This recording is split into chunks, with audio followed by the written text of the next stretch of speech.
You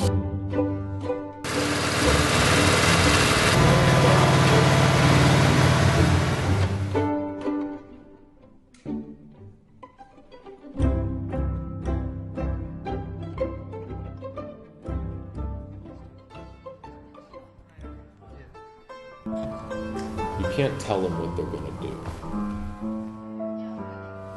But I think as of 2 days ago, we've begun to get enough of an understanding of the proximity, interaction, and transformation of the elements that we have begun two-dimensionalizing, like John said about the photograph, two-dimensionalizing those interactions. But I would say today, if there was something to focus on, is drawing. Fire drawing, air drawing, earth drawing, water drawing, drawing out the elements into the two-dimensional. Tomorrow morning, I imagine we're going to clear this room and we're going to fill it with a two-dimensional world that we built out there. Then we're going to have to try to understand what's the relationship between all of those two-dimensional pieces, and are they relational relative to the elements? Are they relational relative to their spaces?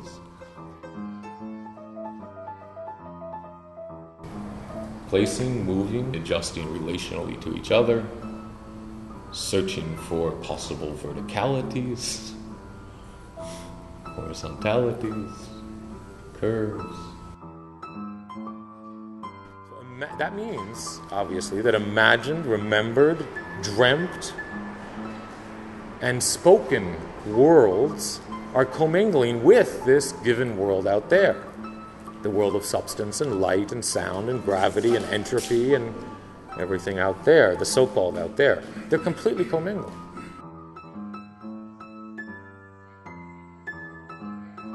No longer about, it is constructed from your life experiences, but it is not about your life experiences, right? It's about a universal experience in some way, and that's why it can be understood and touch others.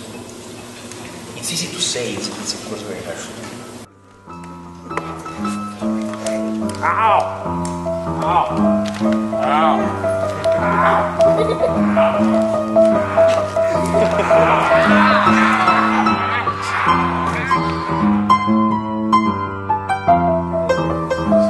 So the question became is, how do you make film projection a live event? Now, back in the days when we were working with 16mm film, that sort of took care of itself. You'd hear the clicking of the things, and something would scratch, or you'd have like a whole rat's nest of film piled up, and there was all any number of performance elements. But there was also this thought that because of the mechanics of a projector, that a frame was being frozen in an instant of time, which was now.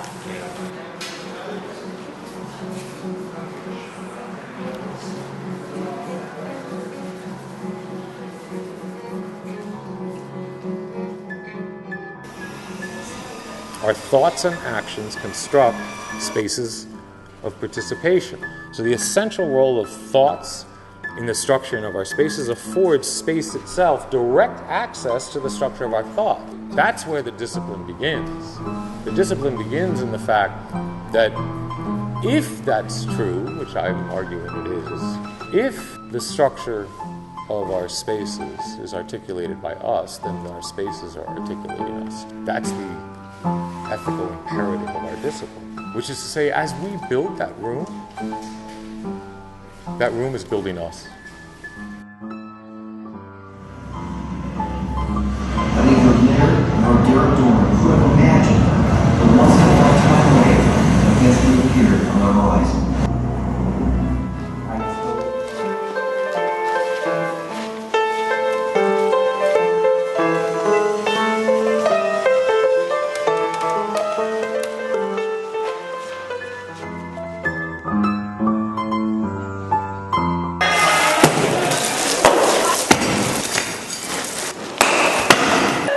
There is something to tell you about.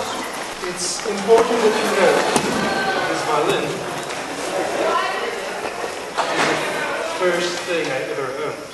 This violin owes me as much as I own this violin.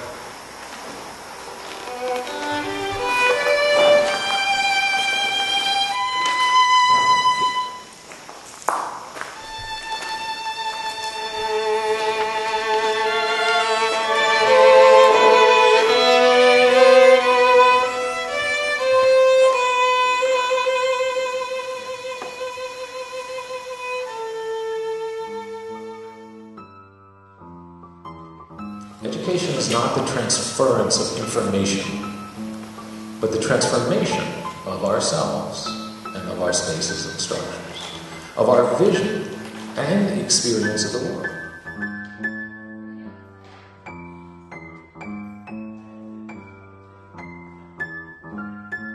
So what are we doing up here in the woods? We're building a conversation through the structure of listening.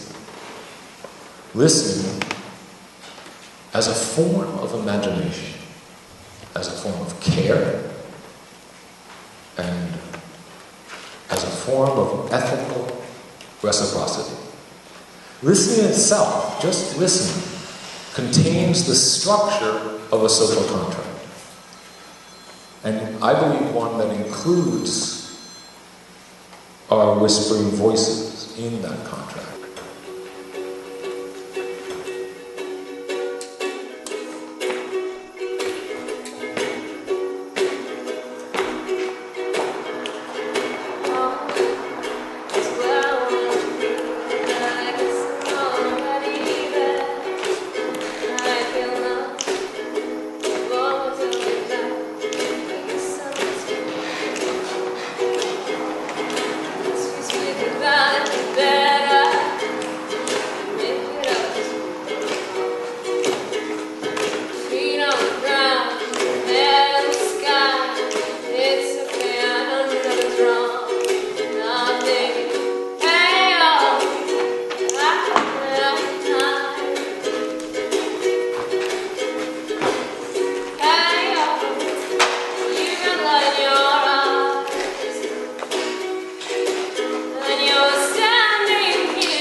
But I think that's what is fabulous about the dramatic pieces, right? That are both, they can be articulated as